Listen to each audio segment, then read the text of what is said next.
জনগণের রাজনীতি নাকি রাজনীতির জনগণ? রাজনীতির আয়নায় কতটা প্রতিফলন জনগণের, তাদের অবস্থান কোথায়, সেই হিসেবটি বুঝতে যমুনা টেলিভিশনের রাজনীতির এই আয়োজনে পুরো সময় আপনাদের সাথে আছি আমি রোকসানা আঞ্জুমান নিকোল।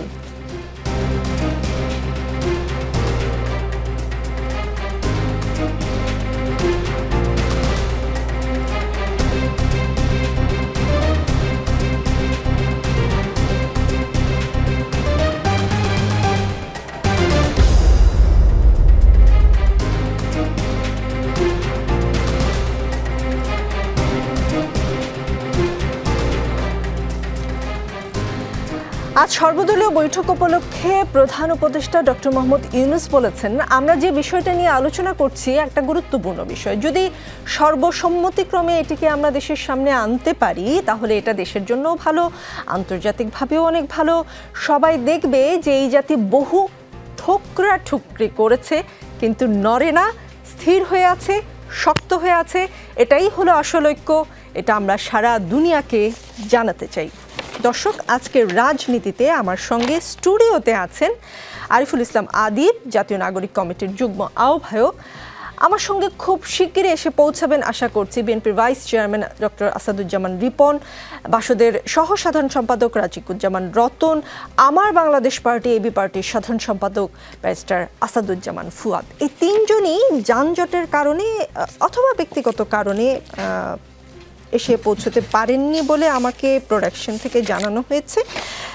আদিব, এই মানে শুরুতে আমার এই অনুষ্ঠানের যে সিচুয়েশন সেটি নিয়ে প্রশ্ন করি। গণপ্রজাতন্ত্রী বাংলাদেশ কেমন তা তো আমরা সকলেই দেখতে পাচ্ছি। জনগণতন্ত্রী বাংলাদেশ হলে তফাৎটা কি হবে? মানে জ্যাম কমে যাবে, বায়ু দূষণ কমবে, মিথ্যা মামলা বন্ধ হবে, সুশিক্ষার সুস্বাস্থ্য নিশ্চিত হবে, শিশুর ডান চোখের বদলে বাম চোখ বা বাম চোখের বদলে ডান চোখের যে অপারেশন সেটা বন্ধ হবে, মেট্রো রেলের পিলারের পাশে শিশু ধর্ষণ বন্ধ হবে, কেউ কোনোদিন আর ভোট চুরি করার সাহস পাবে না, সেটা কি হবে? এটি ডিপেন্ড করবে যারা রাজনীতি করবে, আগামী দিনে যারা রাজনৈতিক দল হিসাবে কিংবা রাজনীতি হিসাবে মানুষের জন্য রাজনীতি করবে তাদের উপর, এবং একই সাথে সামগ্রিকভাবে যারা দেশের জনগণ আছে তাদের মনস্তাত্ত্বিক পরিবর্তনের উপরই বেশিরভাগ ডিপেন্ড করবে। তবে আমরা আশা করি যে গণপ্রজাতন্ত্রী যেটা চলে আসছিল গত 53 বছরে, সেখানে আমরা যেটি দেখেছিলাম যে সাংবিধানিকভাবে একজনের কাছে সর্বোচ্চ ক্ষমতা দেওয়ার ফলে যেটি হয়েছিল যে রাষ্ট্রের সকল ভালোর তারই একমাত্র ক্রেডিট, এবং রাষ্ট্রের সকল খারাপ যদি হয়ে থাকে তখন কিন্তু তিনি ক্রেডিট নিয়ে থাকেন না, এবং রাষ্ট্রের সবচেয়ে বড় গুরুত্বপূর্ণ সিদ্ধান্তগুলো শুধুমাত্র তিনি সিদ্ধান্ত নিয়ে থাকেন। এবং এই চর্চাটি শুধুমাত্র সরকার নয়, বরং বিদ্যমান যে রাজনৈতিক দলগুলো আছে সেই দলগুলোর মধ্য থেকে আমরা দেখেছি যে সর্বোচ্চ সিদ্ধান্ত শুধুমাত্র একজনের কাছ থেকে আসে। ফলে যেটি হচ্ছে যে একটি দলের মধ্যে যখন স্বৈরতান্ত্রিক একনায়কতান্ত্রিক ব্যবস্থা বিদ্যমান থাকে, সেই দলই যখন রাষ্ট্রীয় ক্ষমতায় যায় তখনই তারা হচ্ছে রাষ্ট্রীয়ভাবে তখন সেই একনায়কতন্ত্র কিংবা স্বৈরতন্ত্র প্রভাব বিস্তার করে, এবং সেটিতে আরও বেশি সহযোগিতা করে 72 সালে যে সংবিধান প্রণয়ন করা হয়েছিল সেই সংবিধানে সর্বোচ্চ ক্ষমতা প্রধানমন্ত্রী কেন্দ্রিক হওয়ার মাধ্যমে। ফলে আপনি যে সমস্যাগুলো বর্তমানে বলছেন, যানজট সমস্যা, এখানকার যে মেট্রো রেলে পথ শিশুর যে ধর্ষণের শিকার হয়েছে সেই সমস্যা কিংবা অন্যান্য যে সমস্যার সমাধান হবে কিনা, এটি সামগ্রিকভাবে ডিপেন্ড করবে। আমরা তো সিস্টেমটা পরিবর্তন করতে পারি, একই সাথে যারা এই সিস্টেমে নেতৃত্ব দিবে এবং যারা সামগ্রিক জনগণ আছে সবার সামগ্রিক পরিবর্তনের মাধ্যমে এটি একটি স্থায়ী পরিবর্তন হবে। জি, নাম পরিবর্তন মানে তাহলে কি প্রয়োজনে নাম পরিবর্তন করা হচ্ছে? প্রয়োজনটা কি? আমি একটু একটা উদাহরণের কথা বলি। ধরেন কিম জং উনের দেশের সাংবিধানিক নাম হচ্ছে Democratic Republic of north Korea. North কোরিয়ায় কি হয় আমরা সকলেই জানি, নামটা কিন্তু খুব সুন্দর। এই নাম বদলাতে মেলা টাকা খরচ হবে যতটা আন্দাজ করতে পারি আমার এই ক্ষুদ্র বুদ্ধিতে, কারণ প্রতিটি জায়গা থেকেই বাংলাদেশের নাম পরিবর্তন করতে হবে। নাম পরিবর্তন করলে আপনিই বলছেন মানুষগুলো না পাল্টালে আসলে নামটা পরিবর্তন করলে খুব একটা লাভ নেই, মানে আপনার কথা শুনে আমি যেটা বুঝলাম। তাহলে এই নাম পরিবর্তন না, নাম পরিবর্তনের কিছু তো সাংবিধানিক যারা নামটি সংবিধান সংস্কার কমিশন, তাদের যে কমিশন গঠিত হয়েছে তারা দীর্ঘ 3 মাস বিভিন্ন ধরনের অন্যান্য রাষ্ট্রের যে সংবিধান আছে এবং সামগ্রিক যে দালিলিক ভিত্তিগুলো আছে সেগুলো পর্যালোচনা করেই কিন্তু তারা কিন্তু এই নামটি কিন্তু দিয়েছেন। তো সেই জায়গার থেকে যেহেতু রাষ্ট্রের আগের যে পূর্বের যে নামটি ছিল সেই নামের জায়গা থেকে নতুন যে নামটি প্রস্তাব করা হয়েছে তার মাধ্যমে যেহেতু কাঠামোগত তারা পরিবর্তন প্রত্যাশা করছেন, সেটিও একটি গুরুত্বপূর্ণ ভূমিকা পালন রাখবে বলে আমি মনে করি। জি, ব্যারিস্টার আসাদুজ্জামান ফুয়াদকে আমরা কি কানেক্টিভিটিতে পাবো? ডক্টর আসাদুজ্জামান রিপনকে আমরা কানেক্টিভিটিতে পেয়েছি। ডক্টর আসাদুজ্জামান রিপন, আজকে সর্বদলীয় যে বৈঠক ঘোষণাপত্র নিয়ে, সেখানে বিএনপি যাবে কি যাবে না সেটা নিয়ে সকাল থেকে নানা আলোচনা চলছিল। শেষ পর্যন্ত আপনাদের দল থেকে কেবল একজন প্রতিনিধি, স্থায়ী কমিটির সদস্য সালাউদ্দিন আহমেদ যোগ দিয়েছিলেন, মির্জা ফখরুল ইসলাম আলমগীর যাননি। শুধু যে সালাউদ্দিন সাহেব গেলেন, এটা কি বিএনপির তরফ থেকে কোনো বার্তা ছিল সরকারের উদ্দেশ্যে? কোনো বার্তা ছিল না। ইনফ্যাক্ট আপনার এই ধরনের আলোচনার মধ্যে একটা আমাদের দলের তরফে কি ডিসকাশন হবে, কি আলোচনা হবে, নীতি কি হবে, এটা কিন্তু আমাদের পার্টির যিনি প্রতিনিধি গেছেন, হি ওয়াজ কনভেড ফ্রম দ্য পার্টি, তিনি কনভে করেছেন। এটার মধ্যে কোনো বার্তা দেওয়ার কোনো বিষয় ছিল না।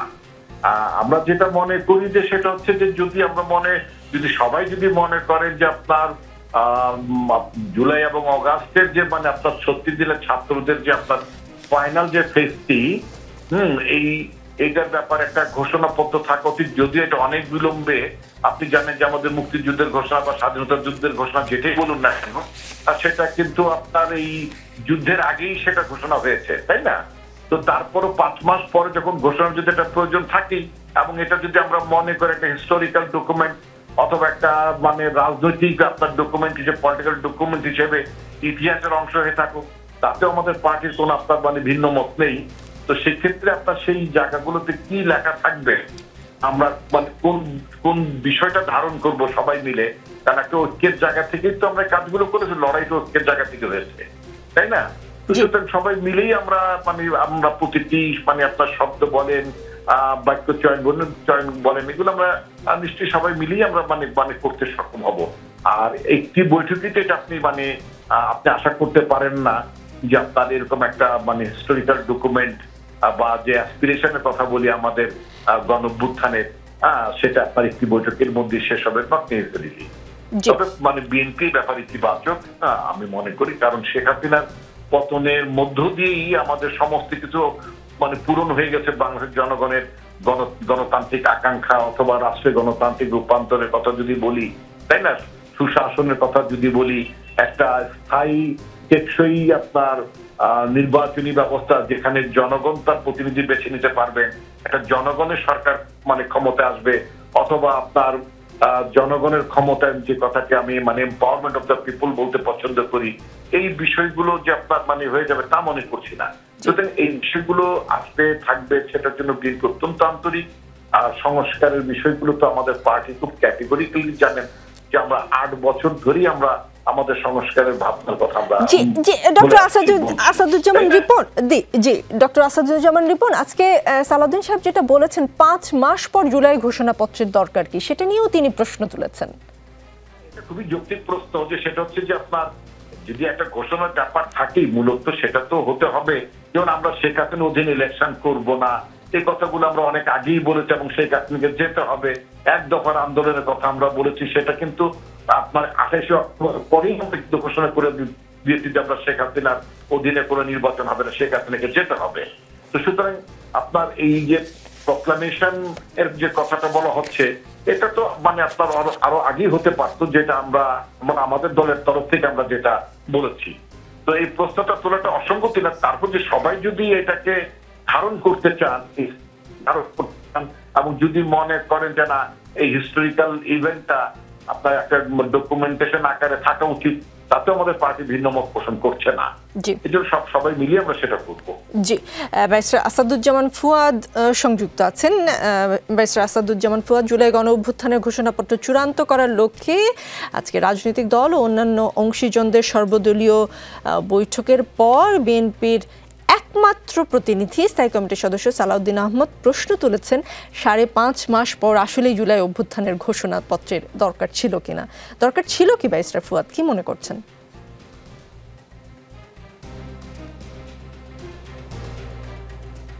সংযুক্তিও পাচ্ছি না, পথে জ্যাম, সংযোগেও জ্যাম।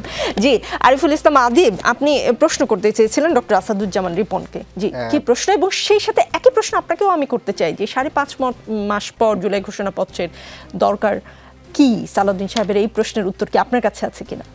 দেখেন, এখানে 5 মাস নয়, আমরা গত 24 সালের 22শে অক্টোবর যে সংবাদ সম্মেলন করেছিলাম সেখানে যে 4টি দাবি দেওয়া হয়েছিল, যে সংবিধান বাতিল, রাষ্ট্রপতিকে অপসারণ এবং একই সাথে প্রোক্লেমেশন অফ সেকেন্ড রিপাবলিক এবং গত 3টি নির্বাচন যে অংশগ্রহণ করেছিল সেই নির্বাচন 3টিকে অবৈধ ঘোষণা করা। সেই জায়গায় যে প্রোক্লেমেশন অফ সেকেন্ড রিপাবলিক ছিল সেইটি নিয়ে আমরা কিন্তু গত ওই সময় অক্টোবরে কিন্তু এক সপ্তাহে টানা 30টি রাজনৈতিক দলগুলোর সাথে বৈঠক করেছি এবং বিএনপির সাথেও আমরা সরাসরি রাজনৈতিক দল হিসেবে বসেছি। সেখানে যে প্রোক্লেমেশন অফ সেকেন্ড রিপাবলিক সেটি বাস্তবায়নের জন্য আমরা বলেছিলাম সকল দলগুলোকে এবং সরকারকে আমরা আহ্বান জানিয়েছিলাম যে অল পার্টিস কাউন্সিল করে একটি ঘোষণাপত্র এবং এই আন্দোলনের সকল অংশীজনের যার যতটুকু অবদান আছে এবং যে নতুন জন আকাঙ্ক্ষা তৈরি হয়েছে সেটির একটি ডকুমেন্টেশন করা। কিন্তু আমরা দুঃখের সাথে যেটি দেখেছি যে রাজনৈতিক বিদ্যমান দলগুলো কোনো উদ্যোগ গ্রহণ করেনি, একই সাথে সরকারের পক্ষ থেকে কোনো উদ্যোগ গ্রহণ করা হয়নি। এভাবে যখন আরও 3 মাস অতিক্রম হয়ে গেছে ডিসেম্বর মাসে, তখন এসে বৈষম্যবিরোধী ছাত্র আন্দোলন উদ্যোগ বলেছে যে তারা এই প্রোক্লেমেশন অফ সেকেন্ড জুলাই ঘোষণাপত্র ঘোষণার দিকে যাবে।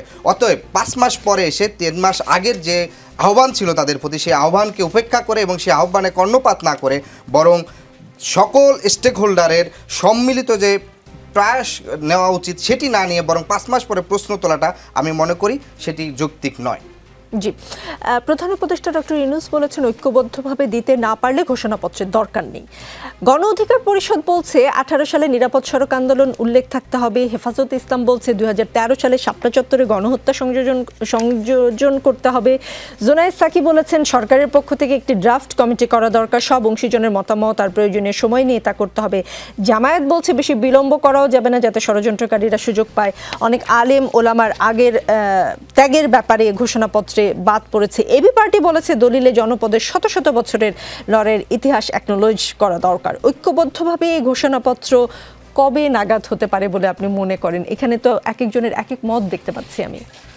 জি, এই বিষয়টি সময় সাপেক্ষ বেশ লাগবে। সে কারণে কিন্তু আমরা অভ্যুত্থানের 2 মাস পরেই কিন্তু আমরা প্রাথমিকভাবে এই দাবিটি করেছিলাম, কিন্তু অলরেডি তারা 3 মাস লেট করেছেন এবং প্রত্যেকটি রাজনৈতিক দলগুলো তার উত্থানের সাথে কিংবা তার রাজনীতির সাথে রিলেটেড যেই অংশটা সেই অংশটার দাবি তারা বেশি করতেছেন। কিন্তু এখানে আমাদের যে বিষয়টি হচ্ছে সেটি হচ্ছে যে স্বাধীনতা পরবর্তী বাংলাদেশের যদি আমরা পুরো ওভারঅল আমাদের হিস্ট্রিক্যাল লড়াই আমরা জায়গাগুলো যদি দেখি, যে দেখেন 71 থেকে 90 পর্যন্ত একটা প্যাটার্নে আমাদের হয়েছে, 90 থেকে 2008 বা 6 পর্যন্ত একটা নির্বাচনগুলো এবং 8-এর পরবর্তীতে এই ফ্যাসিবাদ প্রতিষ্ঠিত হয়েছে। সেই জায়গা থেকে আমাদের যে প্রস্তাবটি ছিল যে আমরা কিন্তু বলেছিলাম যে ঘোষণাপত্র শুধুমাত্র বৈষম্যবিরোধী ছাত্র আন্দোলন কিংবা নাগরিক কমিটি দিবে না, তারা বলেছিল সকল রাজনৈতিক দলগুলো তাদের প্রস্তাবনা এবং অল পার্টিস কাউন্সিল করে সেখানে উত্থাপন করবে এবং সম্মিলিতভাবে যেই জায়গাটিতে সবাই এসে একমত সেইগুলোকে গুরুত্ব দেওয়া এবং অন্যান্য দলগুলোকে কিছু ছাড় দিয়ে কিছু আরেকজনকে অগ্রাধিকার দিয়ে মূলত এটি একটি সামগ্রিক ঘোষণাপত্র হওয়া উচিত। সেই জায়গা থেকেই কিন্তু এটি হওয়া উচিত ছিল। যেহেতু এখন রাজনৈতিক দলগুলো সেই উদ্যোগটা গ্রহণ করা হয়েছে আজকে, অর্থাৎ 15ই জানুয়ারির পরে 16ই জানুয়ারি এসে, ফলে এটি আরও বেশ কিছুদিন সরকারের যে গতিশীলতা সেটাতে মনে হচ্ছে যে আরও বেশ কিছুদিন সময় লাগবে বলে আমার মনে হচ্ছে।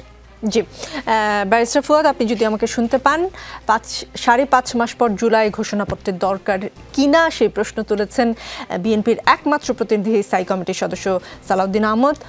আপনি কি মনে করেন প্রয়োজন আছে? হ্যাঁ, আমি মনে করি যে একটু বিলম্বে হলেও ঘোষণাপত্রটা একটা ঐতিহাসিক দলিল আকারে থাকা দরকার। আমরা কিন্তু আপনার 71 সালে যুদ্ধ শুরু করেছিলাম 26-27 মার্চে, সেখানে আমাদের স্বাধীনতার ঘোষণাপত্রটা কিন্তু পাঠ করা হয়েছিল 17 এপ্রিল। তো সেক্ষেত্রে হয়তো এটা আরেকটু বিলম্ব হয়েছে, কারণ যুদ্ধের বাস্তবতা এবং প্রস্তাবতা ছিল, সেই বাস্তবতা থেকে আমরা এমন একটা জায়গায় এসেছি যে রাষ্ট্র ভেঙে পড়েছে, রাষ্ট্রের কোনো জায়গা ছিল না, সবাইকে করে একটা আইন শৃঙ্খলা বাহিনীর বাস্তবতা ছিল।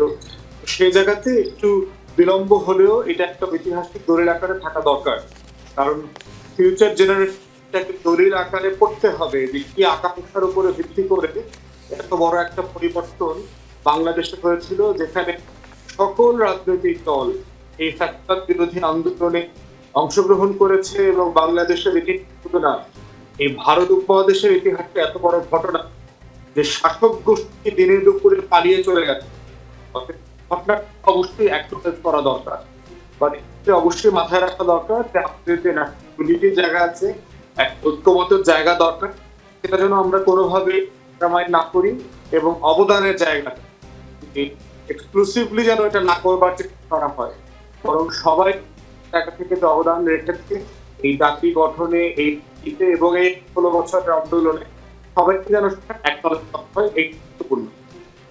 জি, ব্যারিস্টার ফুয়াদ, আপনারা যেমন চাচ্ছেন যে 100 বছরের লড়াইয়ের ইতিহাস অ্যাকনোলেজ করা দরকার, হেফাজত চাচ্ছে যে 2013 সালে শাপলা চত্বরে গণহত্যা সংযোজন করতে হবে, গণ অধিকার পরিষদ 18 সালে নিরাপদ সড়ক আন্দোলন চাচ্ছে, এমন নানান জনের নানান দাবি আছে এই ঘোষণাপত্রে। প্রধান উপদেষ্টা ডক্টর ইউনূস বলেছেন যে ঐক্যবদ্ধভাবে দিতে না পারলে ঘোষণাপত্রের দরকার নাই। আপনার কি মনে হয় যে সকলে মিলে ঐক্যবদ্ধ হতে পারবে, এই ঘোষণাপত্র হবে? হ্যাঁ, সম্ভব। এটা মোটেই জটিল না, এটা সম্ভব। এর থেকে আরো জটিল বিষয়ে আমরা এক হয়েছি। 5 আগস্টে বাংলাদেশ একটা ভঙ্গুর রাষ্ট্র ব্যবস্থায় ছিল, সেখান থেকে তারা বাংলাদেশ হয়ে আলাপ করলে, কথা বললেই আপনার একমত হওয়ার একটা জায়গা আছে। যে ঘোষণাপত্র আমরা দেখেছি ড্রাফটে পাঠানো হয়েছে, মোটা দাগে একটা দ্বিমত করতে হবে, যা খুব কম, খুব সামান্য কিছু যোগ বিয়োগ করতে হবে এবং কথা বলবার মধ্য দিয়ে আপনার সেই শব্দ যুগল দিলে সবার এক্সপ্রেশন, যেটা আমি বলছি যে আয়নার মতো করে দেখা, এটা সম্ভব, কথা বললেই সম্ভব। জি, আপনি দ্রুত স্টুডিওতে চলে আসুন। স্টুডিওতে মুখোমুখি আপনার সঙ্গে কথা বলতে চাই। রাজনীতিতে বিরতি বলে কিছু নেই, একটু পরে ফিরছি। দেখছেন রাজনীতি। আমাদের সঙ্গে সেটে এসে পৌঁছেছেন রাজিকুজ্জামান রতন। জুলাই ঘোষণাপত্র চূড়ান্ত করার লক্ষ্যে প্রধান উপদেষ্টা ডক্টর মোহাম্মদ ইউনূসের সাথে রাজনৈতিক দল ও অন্য অংশীজনদের সঙ্গে সর্বদলীয় বৈঠক যেটি হয়েছে, সেখানে আপনাদের বাম গণতান্ত্রিক জোটের শরিক দল সিপিবি অংশ নেয়নি। তারা কেন যোগ দেয়নি? তারা প্রেস একটি বিজ্ঞপ্তি পাঠিয়েছে এবং সেখানে যেটা বলা হয়েছে যে আজ 16ই জানুয়ারি দুপুর 1:29 সিপিবির সাধারণ সম্পাদক রুহিন হোসেন প্রিন্সের ফোনে নামবিহীন খুদে বার্তা পাঠিয়ে আগামীকাল বিকেল 4টায় ফরেন সার্ভিস একাডেমির বৈঠকে দলের পক্ষ থেকে একজন প্রতিনিধি পাঠিয়ে খসড়া ঘোষণাপত্র বিষয়ে আমাদের পর্যালোচনা উপস্থিত করতে বলা হয়, সাথে ঘোষণাপত্র পাঠানো হয়। আমরা জানতে পারি বৈঠকটি আগামীকাল নয়, আজ 16ই জানুয়ারি বিকেল 4টায়। সিপিবি তাদের বিজ্ঞপ্তিতে বলে, সার্বিক বিবেচনায় খুদে বার্তায় আমরা আমন্ত্রণকারীকে জানিয়েছি উল্লেখিত বিষয়ে পার্টিতে, আমাদের জোট, বাম জোটে, এছাড়া স্বৈরাচার ও ফ্যাসিবাদ বিরোধী আন্দোলনের সাথে যুক্ত অন্যান্য গণতান্ত্রিক রাজনৈতিক দল, সংগঠন, ব্যক্তিবর্গের সাথে পরামর্শ করে এত অল্প সময়ে গুরুত্বপূর্ণ এসব কাজ সম্পন্ন করা বাস্তবসম্মত নয়। একই সঙ্গে আমরা দেখেছি এলডিপি 12 দলীয় জোট যায়নি। গণতন্ত্র মঞ্চ থেকেও বলা হয়েছিল সকালে যে আলোচনায় অংশ নেবে না, বরং যে প্রক্রিয়া ডাকা হয়েছে সেটা নিয়ে গিয়ে ওখানে উপস্থিত হয়ে তারা ক্ষোভ জানাবে। আপনারা কি আমন্ত্রণ পেয়েছিলেন কিনা? কোনো একই ধরনের ঘটনা ঘটেছে বাসদের ক্ষেত্রেও। বাসদের সাধারণ সম্পাদক বজলুর রশিদ ফিরোজের কাছেও একটা নামবিহীন হোয়াটসঅ্যাপ মেসেজ প্রথমে এসেছিল, পরে আবার ওটা ডিলিট হয়েছে, তারপরে আবার একটা মেসেজ পাঠানো হয়েছে, সেখানে এরকম বলা হয়েছে। তা আমরা মনে করেছি বিষয়টা যত গুরুত্বপূর্ণ, আমন্ত্রণ জানানোর ক্ষেত্রে ততটা গুরুত্ব দেওয়া হয়নি। 1, 2 নম্বর, আসলে সরকার অবশ্য সরকারের পক্ষ থেকে সরি বলা হয়েছে। সরি বলা আর পদক্ষেপ নেওয়া, যেমন ধরুন এটা কিন্তু খুব আকস্মিক কোনো ঘটনা নয়, অনেকদিন ধরে এই কথাগুলো চলছে না। তো কথা যখন চলছে, প্রস্তুতিটা সেরকম হচ্ছিল না কেন? 1 নাম্বার 2, এরকম কি ছিল যে এমন করে দাওয়াত করবো যাতে না আসলেও চলে, মানে আসলে ভালো, না আসলে আরও ভালো, এরকম কি মনোভাব ছিল? তাহলে যে বিষয়টাকে তারা এত গুরুত্বপূর্ণ মনে করছেন, তার জন্য তারা সময় দেওয়ার প্রয়োজন মনে করলেন না। আবার ধরুন আমরা মনে করি এটা একটা হিস্টোরিক্যাল ডকুমেন্টস নিয়ে তারা কথা বলবেন। আচ্ছা, হিস্টোরিক্যাল ডকুমেন্টসে কোন কোন জিনিসগুলো অন্তর্ভুক্ত হবে, কোন জিনিস বাদ পড়বে, সেটা নিয়ে বিতর্ক হতে পারে। আবার যদি এটাকে তারা বলেন এটা একটা ঘোষণাপত্র, ডিক্লারেশন যদি বলেন, তো কী ডিক্লেয়ার করতে হবে, জনগণের চাহিদা কী ছিল সেটা কি ডিক্লারেশনে আছে কি না। আবার যদি বলে না এটা একটা ডিমান্ড হবে, তাহলে কোন ডিমান্ডটা এই মুহূর্তে প্রয়োজন সেটা বিষয় ছিল। তাহলে এটা কি ডিক্লারেশন, এটা কি ডিমান্ড, নাকি এটা ডকুমেন্টস?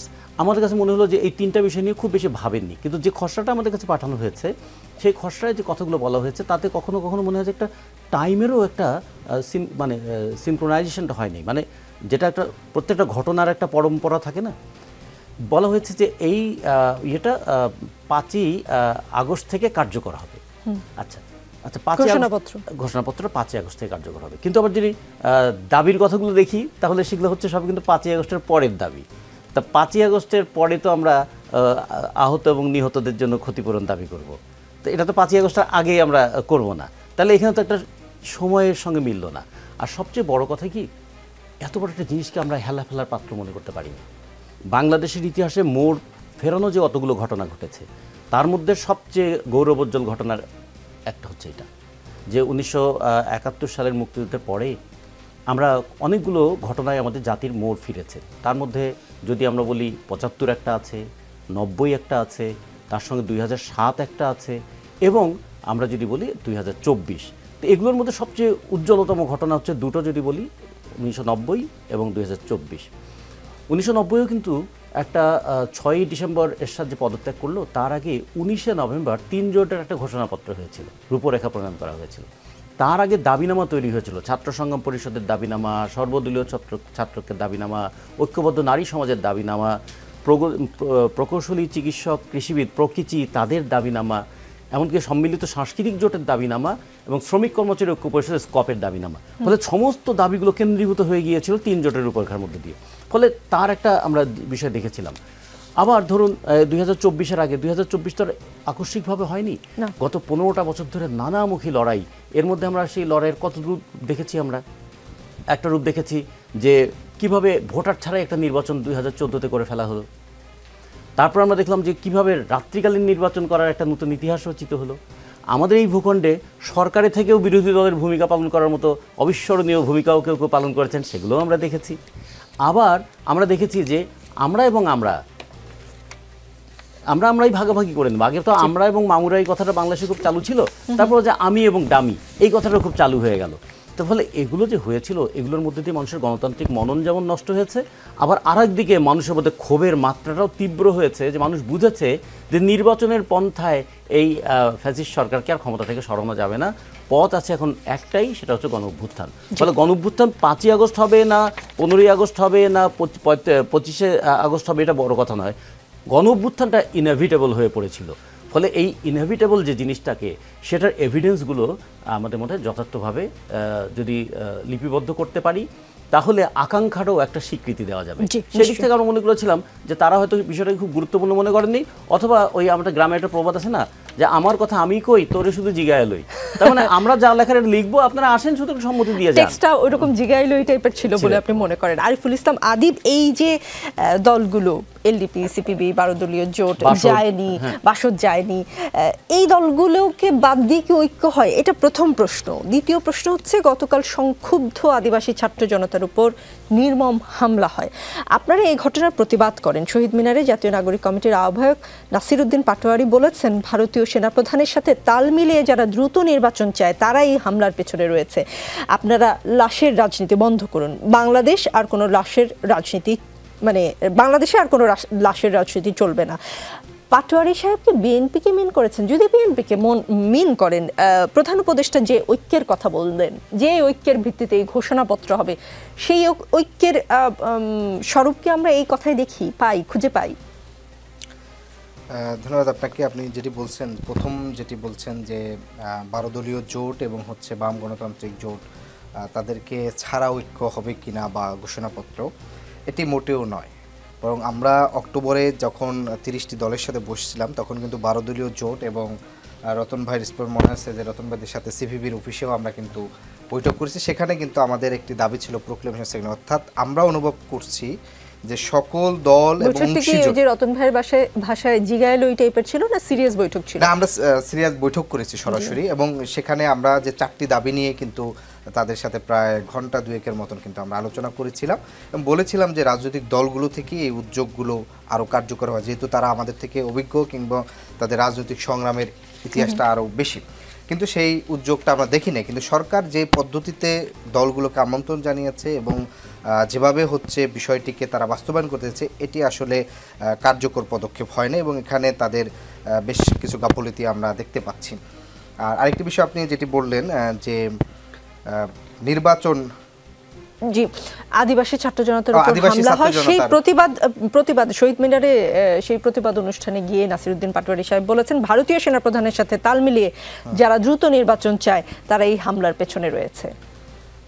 না, এখানে সেনাপ্রধানের সাথে তাল মিলিয়ে বিষয়টি তিনি বিএনপিকে মিন করেননি। বিষয়টি হচ্ছে যে আমরা দেখেছি ভারতীয় সেনাপ্রধান যে বক্তব্য দিয়েছে তার এই বক্তব্যের মধ্যে এবং ভারতীয় পররাষ্ট্রনীতি যে অবস্থান নিয়েছে সে অবস্থানের মধ্যে বাংলাদেশের এই যে লক্ষ মানুষ এবং কোটি মানুষ যে অভ্যুত্থান করেছে এবং একটি অভ্যুত্থান করেছে সেই অভ্যুত্থানের প্রতি এক ধরনের অবজ্ঞা এবং হচ্ছে অপমান তারা করতে চাচ্ছে এবং তারা যেটি বলেছে যে নির্বাচিত সরকারের সাথেই তারা হচ্ছে ভারতের সুসম্পর্ক স্থাপন হবে। এবং আমরা আরও যেটি দেখেছি যে ভারতের পররাষ্ট্র মন্ত্রণালয় থেকে তাদের যে আগে 3টি শব্দের মাধ্যমে তারা বাংলাদেশের সম্পর্ক স্থাপন হচ্ছে স্থিতিশীলতা, শান্তিপূর্ণ এবং হচ্ছে প্রগতিশীল, এই 3টা নীতিতে তারা বাংলাদেশের সাথে সুসম্পর্ক দেখতে চায় বাংলাদেশকে। নতুন 2টি শব্দ তারা ইনক্লুড করছে, একটি হচ্ছে গণতান্ত্রিক এবং আরেকটি হচ্ছে ইনক্লুসিভ বাংলাদেশ। অর্থাৎ এই যে নতুন 2টি শব্দ তারা 5ই আগস্ট পরবর্তীতে সংযুক্ত করেছে, এই নতুন 2টি শব্দ তার মানে 5ই আগস্টের পূর্বে বাংলাদেশে ভারত যদি এই 2টি শর্ত রেখে বাংলাদেশের সাথে সম্পর্ক স্থাপন করতে চাইতো তার মানে এই 2টি জিনিস অনুপস্থিত ছিল।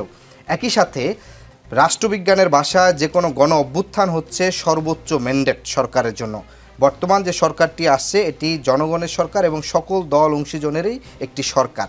সেই সরকারকে তিনি শুধুমাত্র নির্বাচনকালীন নির্বাচনের সরকারের সাথে সম্পর্ক স্থাপন করতে চাওয়া মানে এই সরকারকে একটি পরোক্ষভাবে প্রেশার দেওয়া এবং একই সাথে তাকে একটি ডিপ্লোম্যাটিকভাবে তারা ভাষা ব্যবহার করছে। যেটি আমরা দেখেছি যে গত 3 দিন আগে বাংলাদেশ ভারত সীমান্তে তারা যে অবৈধভাবে যে হচ্ছে বেড়া নির্মাণ করতে চেয়েছে সেইটার সাথে কিন্তু এটার কিন্তু একটি সম্পর্ক আমরা দেখতে পাই। ফলে নাসিরউদ্দিন পাটোয়ারি তিনি যেটি বলেছেন যে আমরা বারবার বলে আসছি যে শেখ হাসিনা পালিয়ে গেলেও রাষ্ট্রের গুরুত্বপূর্ণ জায়গাগুলোতে প্রশাসনে এখনও পর্যন্ত ফ্যাসিবাদের দোসররা বসে আছে। ফলে পুলিশ এবং অন্যান্য প্রশাসনের জায়গা থেকে যেখানে সরকারকে জনগণের জানমাল নিরাপত্তা দেওয়ার কথা সেটি তারা না করে বরং জনগণের উপরে তারা এখনও পর্যন্ত সেই স্বৈরাচারী কায়দায় কিন্তু আচরণ করছে, যেটি আজকেও খুবই দুঃখের বিষয়। আমরা যেটি দেখেছি যে আদিবাসী শিক্ষার্থী তাদের যে আন্দোলন ছিল সেখানে তারা লাঠিচার্জ করছে এবং সেই 5ই আগস্টের মতন যে একটি আহত নারী শিক্ষার্থীকে নিয়ে যাচ্ছে অর্থাৎ সেখান থেকে কিন্তু আক্রমণের কোনো সম্ভাবনা, সেখানে গিয়ে পুলিশ যেভাবে অতি উৎসাহী হয়ে পিটিয়েছে সেটি আমি মনে করি এখানে আদিব যেহেতু নাসিরউদ্দিন পাটোয়ারি বলেছেন যারা দ্রুত নির্বাচন চায় তারাই হামলার পেছনে রয়েছে, আপনারা নিশ্চয়ই জানেন কারা না জেনে মন্তব্য নিশ্চয়ই আগের সরকারের মতো আমরা নাসিরউদ্দিন পাটোয়ারি তিনি তো বিএনপিকে মিন করবে না, তিনি অবশ্যই মিন করেছেন যে এখনো বাংলাদেশের বিভিন্ন সিস্টেমের ভিতর ভারতীয় দোসর যারা রয়েছে তাদেরকে মিন করেছেন এবং তারাই মূলত এই ধরনের নানা ধরনের স্যাবোটেজ করতে পারে। কারণ আপনি দেখেন যে গতকালকে যে 2 জনকে আটক করা হয়েছে, আটকের পূর্বে আমরা নানা ধরনের ট্যাগ দেওয়া, ব্লেমিং দেওয়া বিভিন্ন ধরনেরকে আমরা দেখেছি, কিন্তু যখন যে 2 জন আটক হয়েছেন তারা স্পষ্ট দেখেছেন যে সম্ভবত কোনো একটা মাজার কিংবা হচ্ছে জায়গা থেকে তাদেরকে আটক করা হয়েছে। ফলে আমি যেটি মনে করি যে এই গভর্নমেন্টের ভিতরে এখনও যে ফ্যাসিবাদের দোষর রয়েছে তাদেরকে তিনি এটি মিন করেছেন। কারণ যেহেতু একই সাথে সেনাপ্রধান তিনি বলেছেন যে দ্রুত নির্বাচন করে সেই নির্বাচনে সরকারের সাথে ভারত সম্পর্কে স্থাপন করতে চায়, তার মানে দ্রুত নির্বাচন করতে হলে এই সরকার যে রাজনৈতিকভাবে বা রাষ্ট্র পরিচালনায় যে ব্যর্থ হচ্ছে কিংবা বাংলাদেশ রাষ্ট্রকে অস্থিতিশীল করা সেটির জন্য কিন্তু তারা নানা ধরনের তৎপরতা চালাতে পারেন। কারণ একটি এখানে গুরুত্বপূর্ণ প্রশ্ন আমি আজকে গণমাধ্যমে বলে যাচ্ছি, আরেকটি গণমাধ্যমের বিষয় যে আপনারা জানেন যে ডেইলি বাংলাদেশ তারা সমন্বয়ক রাফির বিষয় নিয়ে একটি নিউজ প্রকাশ করে এবং কিছুক্ষণ পরেই সেটি আবার দুঃখ প্রকাশ করে। ডেইলি বাংলাদেশ একটি বিশেষ সংস্থা পরিচালিত কিন্তু একটি সংবাদ পত্রিকা এবং এটি তারা কিন্তু সাংবাদিকতার ছলে কিন্তু আলটিমেটলি তারা গোয়েন্দা কিংবা হচ্ছে অন্য জায়গার কাজ করে থাকেন। আমাদের কথা হচ্ছে সেই একই দিনে যেখানে চাঁপাইনবাবগঞ্জ এবং নওগাঁতে সীমান্ত নিয়ে উত্তেজনা চলছিল, সেই সীমান্ত উত্তেজনাকে জনগণ এবং নেটিজেনদের কাছ থেকে দৃষ্টি অন্যদিকে সরানোর জন্য ডেইলি বাংলাদেশ এই রকম একটি পদক্ষেপ নিয়ে থাকতে পারে। ফলে অভ্যুত্থানের 5 মাসের পরেও যখন একটি পত্রিকার এবং হচ্ছে তার পলিসিগত জায়গা থেকে সরকারকে কিংবা হচ্ছে নানা ধরনের হচ্ছে বিভ্রান্তকর এবং হচ্ছে সাবোটেজ করার চেষ্টা করা হচ্ছে, সেটি আমরা মনে করি যে এই জায়গা থেকে তিনি নাসিরউদ্দিন পাটোয়ারি আহ্বায়ক তিনি সেটিকে মিন করেছেন। জি, ব্যারিস্টার আসাদুজ্জামান ফুয়াদ আছেন আমাদের সঙ্গে স্টুডিওতে। আদিবাসী মতিঝিলে এনসিটিভির সামনে হামলার প্রতিবাদ ও জড়িতদের গ্রেফতারের দাবিতে আজ বেলা 11:30টার দিকে রাজু ভাস্কর্যের সামনে জড়ো হয় সংক্ষুব্ধ ছাত্র জনতার ব্যানারে বিক্ষোভকারীরা। সংক্ষুব্ধ আদিবাসী ছাত্র জনতার উপর হামলার প্রতিবাদ করেন তারা। পরে মিছিল নিয়ে দোয়েল চত্বর হয়ে স্বরাষ্ট্র মন্ত্রণালয়ের দিকে যাত্রা শুরু করে। এই সময় শিক্ষা ভবনের সামনে পুলিশ তাদের আটকে দেয়। আগে থেকেই ব্যারিকেড দেয়া ছিল শিক্ষা ভবনের সামনে। বিক্ষোভকারীরা কাঁটাতারে ব্যারিকেড ভেঙে ফেলে। পরিস্থিতি নিয়ন্ত্রণে আনতে পুলিশ প্রথমে জলকামান, পরে সাউন্ড গ্রেনেড নিক্ষেপ করে আন্দোলনকারীদের ছত্রভঙ্গ করে দেয়। শুরু হয় ধাওয়া পাল্টা ধাওয়া। পুলিশ, সাংবাদিক সহ যারা বিক্ষোভকারী তারা আহত হয়েছেন। পাহাড়ে বিক্ষোভ হয়েছে আজকে, সবগুলো জেলাতে বিক্ষোভ হয়েছে। গতকাল তরুণদের উপর হামলা আর আজকে আবারও পুলিশ সাংবাদিক বিক্ষোভকারীরা আহত। একদিকে ঐক্যের কথা বলছেন প্রধান উপদেষ্টা ডক্টর মোহাম্মদ ইউনূস। আপনি মাত্র মিটিং থেকে এলেন, ঐক্যের কথা হয়েছে, আপনি নিশ্চয়ই জানেন। অন্যদিকে পাহাড়ের ভাই বোনদের গায়ে রক্ত ঝরল, কেমন হলো বিষয়টা? ধন্যবাদ। এই সরকার দায়িত্ব নেবার পরে কিন্তু আমরা পাহাড়ে ঝামেলা দেখেছি এবং খুনাখুনিও হয়েছে। পাহাড়িরাও খুন হয়েছেন, বাঙালিরাও খুন হয়েছেন এবং পরবর্তীতে আমরা জেনেছি যেটার সাথে আওয়ামী লীগের লোকজন দায়ী এবং জুমল্যান্ড আন্দোলনের সাথে ইনভলভ, আওয়ামী লীগের পলিটিক্সের সাথে ইনভলভ যারা ছিলেন তারা শুধু সেনাবাহিনীর বিরুদ্ধে স্লোগান দেয় নাই, সেই সময়টাতে তারা স্যাবোটাজের সাথে অ্যাক্টিভলি ইনভলভ ছিল এবং এই ঘটনাগুলোকে তখন ইন্ডিয়ান মিডিয়া একদম সিলেক্টিভলি কিভাবে প্রোপাগান্ডা আকারে সারা দেশে বিদেশে ছড়িয়েছে সেগুলো আমরা দেখেছি। ইস্যু হচ্ছে যে কোনো বিষয় নিয়ে রাষ্ট্রের নাগরিকের প্রতিবাদ করার ন্যায্য অধিকার আছে, এ ব্যাপারে কোনো আপোষ করবার সুযোগ নাই। কিন্তু সেই ন্যায্যতার প্রশ্নটা সীমানা ছাড়িয়ে যাচ্ছে কিনা, আইনশৃঙ্খলা বাহিনী কতদূর পর্যন্ত অ্যালাউ করবে। ধরেন বাংলাদেশে যদি কেউ ভারতীয় হাইকমিশনের কাছে একটা স্মারকলিপি দেবার প্রোগ্রাম দেয়, রাষ্ট্র কি তাকে হাইকমিশনারের দরজা পর্যন্ত আসতে দেবে কিনা? তাহলে প্রশ্ন হচ্ছে যে সারা দুনিয়াতে মিছিল মিটিং করবার এই অধিকারের জায়গাটা, অধিকারের সাথে সাথে হচ্ছে আইনশৃঙ্খলা বাহিনীর যে প্যারামিটার সেটা একটা সেট করবার জায়গা আছে।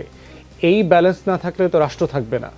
তো সেই জন্য হচ্ছে যে তাদের যদি দাবি থাকে যে পাঠ্যপুস্তকে তাদেরকে সাফিসিয়েন্টলি পার্টিকুলার ল্যাঙ্গুয়েজে রিপ্রেজেন্ট করা হচ্ছে না, অথবা যদি অন্য পক্ষের দাবি থাকে যে ইন্ডিজিনাস এবং সেটলার নামক এই যে পশ্চিমা নিউ কলোনিয়ালিজম আমাদের উপর চাপিয়ে দেবার চেষ্টা করা হচ্ছে, সেটাও ঠিক না। দুই পক্ষেরই প্রতিবাদ করবার, মিছিল করবার রাইট আছে। একটু থামাই মাঝখানে ব্যারিস্টার ফুয়াদ, গতকাল সংক্ষুব্ধ আদিবাসী ছাত্র জনতা যখন তাদের কার্যক্রমটি ঘোষণা করেন, সেটা অনেক আগেই কিন্তু তারা গতকাল ওখানে দাঁড়িয়েছেন, মেলা আগে ঘোষণা দিয়ে দাঁড়িয়েছেন। হঠাৎ করে মুভমেন্ট ফর সভরেন্টির যারা এলেন, সরকার বা পুলিশ তো সেই জায়গাটা আজকে যেটা করেছে সেটা গতকালকে করতে পারতো, দুই পক্ষকে দুই দিকে রাখতে পারতো, তাহলে ঘটনাটা হয়তো এরকম হতো না। আপনি ল এনফোর্সমেন্ট নিয়ে সার্টেনলি কথা বলতে পারবেন। একটা বড় জায়গা হচ্ছে দেখেন যে এটা শুধু এখানে না, তো সারা বাংলাদেশের অ্যাভারেজ ল এনফোর্সমেন্ট এজেন্সিগুলো তো কম্প্রোমাইজড হয়ে গেছে। আমার 2,60,000 পুলিশ ফোর্স আছে, যার প্রায় 1,60,000-1,70,000 ইদার গোপালগঞ্জ অথবা ছাত্রলীগের, এবং ওনারা 5 তারিখের পরে তো আর দরদ দিয়ে মন দিয়ে কাজ করছেন না, কারণ ওনারা রাষ্ট্রের টাকায় চলতেন কিন্তু দলের পারপাস সার্ভ করতেন। তো এই যে একটা বিশাল নিষ্ক্রিয় জনগোষ্ঠী আছে, সে কাজ করছে না। দ্বিতীয় যেটা সমস্যা হয়েছে, পুলিশিংয়ের যে ব্রিটিশ কলোনিয়াল মডেল এবং রাষ্ট্রের যারা ক্ষমতায় ছিলেন তারা বরাবর এই বাহিনীটাকে যেভাবে অ্যাবিউজ করেছেন, ব্যবহার করেছেন, পুলিশ তো অন্য কোনোভাবে এই ডিসিপ্লিনটা মেনটেন করতে ভুলে গেছে। একমাত্র সে পথ জানে হচ্ছে গত 16 বছরের ট্রেনিংয়ে পিটাও, মারো, রাবাল বুলেট ছাড়ো, তারপরে হচ্ছে সাউন্ড গ্রেনেড মারো, এপিসি দাও। সেটা শাহবাগে কয়েকদিন আগে ডাক্তারদের আন্দোলন হয়েছে, আমি সেখানে ছিলাম, আমি চারপাশে এপিসি দিয়ে মনে হয়েছে যে আমি গাজায় প্রতিবাদ করতে আসছি। তো এখন বাংলাদেশে পুলিশিংটা তো 16 বছরে একটা প্যারামিলিটারাইজেশন করে ফেলা হয়েছে। অতএব সেইখান থেকে আমার এই ঘটনাটাকে শুধু না, 16 বছরের পুলিশিংটাকে আমার ওভারহলিং করা দরকার। আদারওয়াইজ যেটা হচ্ছে যে এই ঘটনাগুলো বারবার ঘটবে, রাষ্ট্রকে বারবার প্রশ্নবিদ্ধ করবে এবং নাগরিকরাও তাদের অধিকার থেকে বঞ্চিত হবে। তাইলে এটা মোটা দাগে দেখা দরকার, বিচ্ছিন্ন ঘটনা আকারে না দেখে। জি, ডক্টর আসাদুজ্জামান রিপন, সংবিধান সংস্কারে বিএনপি যে প্রস্তাবগুলো দিয়েছিল অন্তর্বর্তী সরকার গঠিত সংবিধান সংস্কার কমিশনের প্রস্তাবে, তার অনেকখানি এসেছে। সংবিধান সংস্কারে এই কমিশনে বিএনপি গত 26 নভেম্বর 62টি প্রস্তাব দিয়েছিল, তার অধিকাংশই আমরা দেখি এখানে কোনো না কোনোভাবে আছে, কিন্তু কিছু বিষয়ে বিএনপির দ্বিমত থাকার সুযোগ আছে, বা আপনারা হয়তো বা দ্বিমত করবেন। যেমন রাজনৈতিক দলের লেজুর ভিত্তিক কোনো সংগঠন না রাখার সুপারিশ করেছে নির্বাচন ব্যবস্থা সংস্কার কমিশন বলেছে রাজনৈতিক দলের ছাত্র, শিক্ষক ও শ্রমিক সংগঠন, ভাতৃপ্রতিম বা যে কোনো নামেই হোক না কেন না থাকার বিধান করা যেতে পারে। আরেকটা বিষয়ে কি আপনাদের আপত্তি থাকবে কিনা, যে ক্ষমতার প্রাতিষ্ঠানিক ভারসাম্য প্রতিষ্ঠার ক্ষেত্রে বিএনপি বলেছে পরপর 2 বারের বেশি কেউ প্রধানমন্ত্রীর দায়িত্ব পালন করতে পারবে না, কিন্তু কমিশন বলছে একজন ব্যক্তি প্রধানমন্ত্রী হিসেবে সর্বোচ্চ 2 বার দায়িত্ব পালন করতে পারবেন, তিনি একবারে হন মানে পরপর হন আর যেভাবেই হন 2 বার হয়ে গেলে তার আর প্রধানমন্ত্রী পদে যাওয়ার আর কোনো চান্সেস থাকবে না। আর বলেছেন প্রধানমন্ত্রী থাকা অবস্থায় তিনি কোনো রাজনৈতিক দলের প্রধান ও সংসদ নেতা হিসেবে অধিষ্ঠিত থাকতে পারবেন না। বড় দলগুলোতে যেমন পরিবারতন্ত্রের চর্চা হয়, বড় দলগুলো মানবে এটা, বা আপনারা মানবেন? ধন্যবাদ আপনাকে। আপনি যে কথাগুলো বলেছেন সেগুলো মোটামুটি বলা যেতে পারে যে আপনার সংস্কার কমিশনের কতগুলো প্রধান ফিচারের কথা আপনি বলেছেন। তো এই বিষয়গুলো যখন আমরা আনুষ্ঠানিকভাবে সরকারের কাছ থেকে পাবো, সরকার যেহেতু কমিশনের কাছ থেকে আপনার তাদের রিপোর্টটা পেয়েছেন, আমরা এক্সপেক্ট করছি যে সরকারের তরফ থেকে যে ডায়লগগুলো হবে আপনার অংশীজনদের সাথে, রাজনৈতিক দলগুলো তো নিঃসন্দেহে তাদের মধ্যে অন্যতম। আমরা পুরো ডিটেলটা জানার পরে নিশ্চয়ই আমাদের পার্টির মধ্যে আলোচনা হবে, আলোচনার পরে আমরা এগুলো প্রতিক্রিয়া জানাবো। জি নিশ্চয়ই।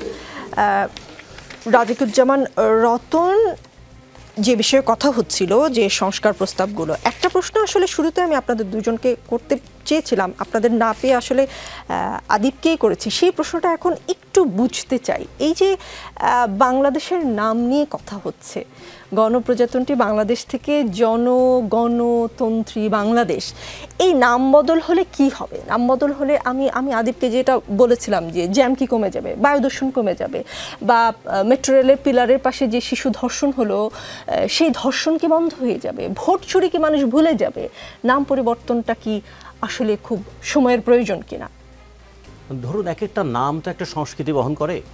যখন রাজতন্ত্রের বিরুদ্ধে জনগণের বিরোধ ছিল, সংগ্রাম ছিল, মারমুখী প্রতিদ্বন্দ্বিতার মধ্যে দিয়ে রাজতন্ত্রকে উচ্ছেদ করে তারা বলেছেন যে এখন আর রাজতন্ত্র চলবে না, এখন তো প্রজাদের তন্ত্র চলবে। সেখান থেকে যেমন আমরা বলি ডেমোক্রেসি, এই শব্দটাও যখন এসেছিল সেই কতদিনের পুরনো শব্দ না, এখনও তো আমরা এটা ব্যবহার করছি। Demo means people, crazy means system.